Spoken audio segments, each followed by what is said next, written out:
Hey guys, what's up? Welcome to my video. Oh man. So, I'm in a situation right now. So basically I was driving, got a phone call, pulled over.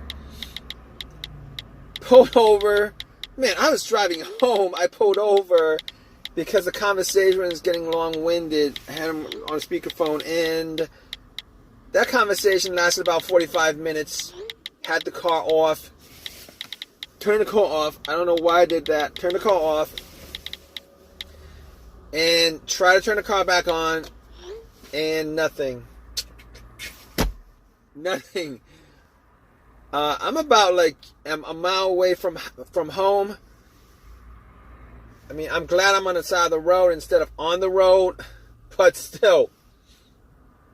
My car is not starting, and this situation sucks because I gotta get home.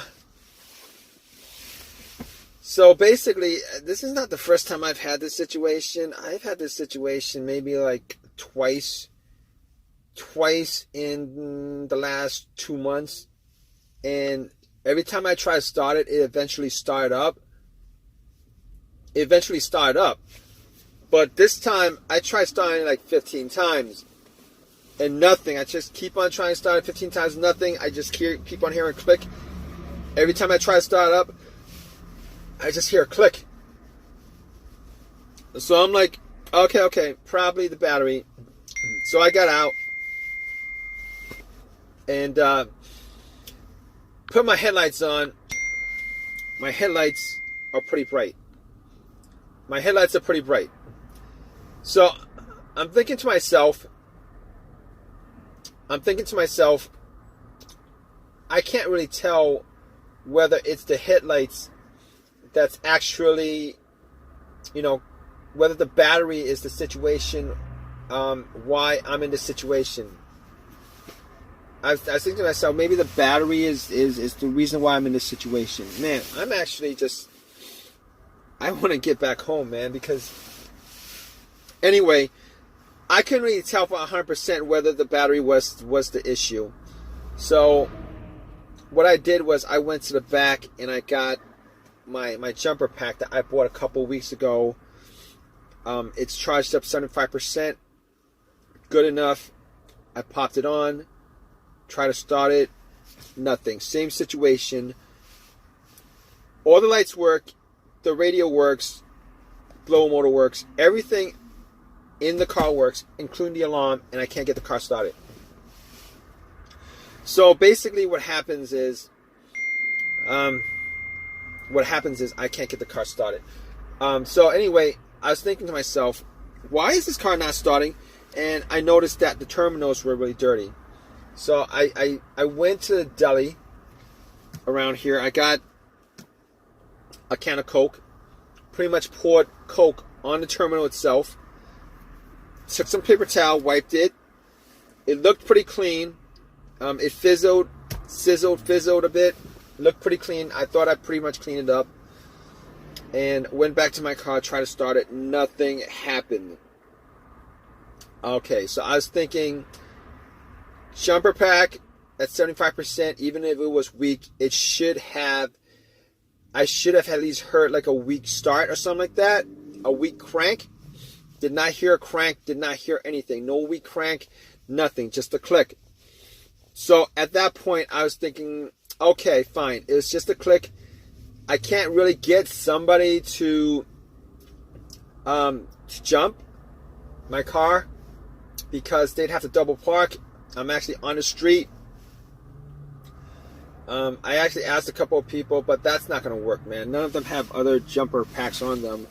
And they're not going to risk their car just to give me a jump on the street. So that sucks. I mean, I can't say 100% it's not the battery, but still. So I'm thinking about other stuff. Other stuff like what could be causing it? Could it be the alternator? I don't think it's the alternator because when I put the battery pack to it, power pack to it, the car should have just started up And once I took the cables off, the car would have died out. Then, and at that point, I would know that was the alternator. Because normally the alternator dies out when your engine's on. Whether you're driving on the road, idling, whatever. Normally, that's when the alternator goes out on you. But in this situation, my car wasn't on at all, and putting the battery pack on there, it should have just cranked the car up and it would have ran until I took the battery pack off, I think. But okay, figure out that's probably not the battery, probably not the jumper cables. What else could it be? I was looking at the fuses and the relay. So I'm thinking, okay, I'm gonna Google where the relay is. I Googled where the relay is in the fuse box. I pretty much swapped out, because I couldn't actually do any tests. I swapped out the relay with another relay with the same number, the same serial number or whatever. Swapped it out. Was hoping that would start. It didn't start, and I couldn't. Unfortunately, I can't say 100% that was not the relay, because what if that other relay I had, what if the relay to the starter was bad and I took that relay and swapped it out, and instead of starter being bad, what if it was the car's computer that bad relay was, I switched out for? If you guys understand that, but I don't think it's the relay. Reason being is that, I was hoping it was a relay because I could just maybe Uber to AutoZone to get the relay and pop it in. But I don't think it's a relay, because I actually do hear click. When I try to start the car, I do hear click. It does click. So normally if it's clicking, it means that either the relay is clicking or the starter solenoid is clicking. And normally with those situations, there's electricity relaying, for lack of a better word, from the battery to the relay to the starter. It's just that the starter motor is just not engaging. All right. So I was thinking to myself, okay, probably not the relay at this point. I was looking at the fuses, a couple of the fuses. I had a flashlight, looked at the fuses just to see if there's any burnt out fuses. Didn't see any burnt out fuses, but at that point I was thinking to myself, I've had situations where my fuse blew and my car wouldn't start. Those two situations were as follows. All right. One of those situations, I had no electricity in the car whatsoever, and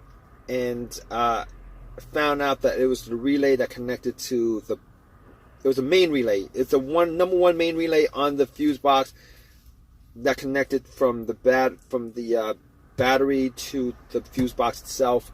Once I swapped that out, the car started no problem. Unfortunately here, and I'm saying unfortunately because if that was the case, I would just be able to just swap out the relay. Unfortunately here, that's not the case, because I am getting electricity all over. Everything works. Everything works, except the car's not cranking. So that's not the problem. And then the other situation I had with the relay issue was, the car would crank, it wouldn't crank over, it wouldn't start. It would crank, it wouldn't start over. It wouldn't crank. It would crank, it wouldn't start, it wouldn't turn over. That relay, as far as that issue was concerned, it was what was it? It was the fuel pump. I think it was the fuel pump fuse. Sorry, I keep on getting the relays and fuses mixed up. It was a fuse. I'm talking about fuses right now. It's the fuel pump fuse that was blown. Okay, main fuse. Oh man, I had a long day, guys. Main fuse, and I'm actually doing this while I'm waiting for autos for AAA to pick me up, and they're supposed to be here probably within the next 30 minutes, hopefully. But I'm just gonna put this video out anyway. I'm gonna go to the deli and get something to eat. I haven't eaten anything all day, but let me just finish this video up. Basically, the fuse that I had with the issue where the car would crank, but it wouldn't crank over. It was either it was a fuse to the fuse fuel pump. fuse to the fuel pump. Either that or it was the fuse to the car's computer. All right. However, this is not the case here because this car is not cranking at all. It's not cranking, so I know it couldn't be any of those other fuses. Now, it could be another fuse, but I don't have a fuse tester to test it out, so I can't tell 100%. Right now, I'm thinking it's probably the starter. That's what I thought to begin with. I was hoping not. Reason being is that it would really suck if it was the starter, because I replaced that starter like 6 months ago. And I probably put in maybe 8,000 miles on it over the last 6 months, and it would disappoint me greatly to know that the starter is the issue here, because I had the same issue 6-7 months ago, and now I'm sitting here with a starter that's no older than 6 months. But I will say it was a refurbished starter I bought from AutoZone for $150. Probably should have just shelled out the $300 for a brand new one. They're all warranted, lifetime warranted or whatever. But here's the thing about it.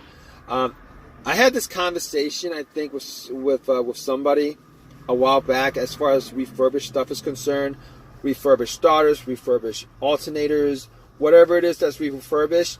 What they do with these mechanical parts is they'll just swap out the part. They'll just swap out the part that's broken. They won't replace everything on either the alternator, starter, or whatever. All right. So what you're getting is a starter with, a part that's brand new on it, and everything else has 150,000 miles on it, or whatever it is, whatever mileage you had when you gave it to them. So that really kind of sucks. I'm hoping that's not the issue here. Now, granted, I have had issues in the past where my alternator was a refurbished alternator, and right from the start it was having issues. Didn't figure that out until I did an alternator test as far as trying to figure out what the voltage is on the alternator. Tested that out and figured out that the alternator was the issue. Had to replace that within 3 months of having it put in.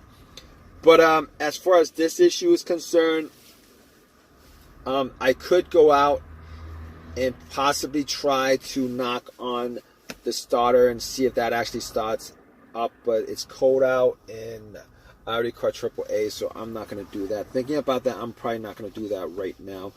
But I'm going to keep you guys updated. Thanks for watching this video. I'm going to keep you guys updated on this issue. Alright guys, so it actually took AAA like 2 hours to get to me. And got my car towed to my house. And I actually did the test on the relays. Had to buy a brand new relay from AutoZone, popped it in, and that didn't change anything. Tested out all the fuses. That didn't change anything. Cleaned out all the terminals, cleaned out my negative line, popped it back in. Everything's all clean, nice, clean. Put it back in, nothing. So what I ended up doing was I ended up, taking all the parts out, got to the starter. Before I unbolted it, I actually hooked up a line from the battery to the terminal of the solenoid. Try to jump it, try to see if there's anything, if it was moving or not. Nothing happened. So at that point, I knew it was the starter. I took the starter out. Went back to AutoZone, told them about the situation. I basically had a couple of words for them, telling them, your stuff sucks, but they don't actually build the starters. They actually just sell them. So I went nowhere with that. I was hoping to get a brand new starter out of that situation. A brand new starter, not a refurbished starter, brand new starter. I was hoping to get a brand new starter from that situation, but wasn't able to convince them to do it. So I actually got another refurbished one. If I had a choice, I probably would have gotten used one, OEM used from eBay or whatever, but just did not have the time for that. So popped it in, Everything works now. Everything works fine at this point. I'm just hoping that, this doesn't happen again until like 150,000 miles down the line. Crossing my fingers on it or whatever, because it took me a couple hours to change it up. It took me a couple hours I wasted a lot of time on this actually, and that was probably I'm down to two toes from AutoZone at this point. I think I got the golden membership or whatever, but I'm down to 2 toes from AutoZone at 2 toes from AAA at this point. Anyway, I hope this has helped you guys out as far as, if you guys are in the same situation. I really hope this has helped you guys out in some way. If it has, please give me a thumbs up. You guys have a comment, please leave a comment. Please give me a thumbs up, guys. All right? Take care.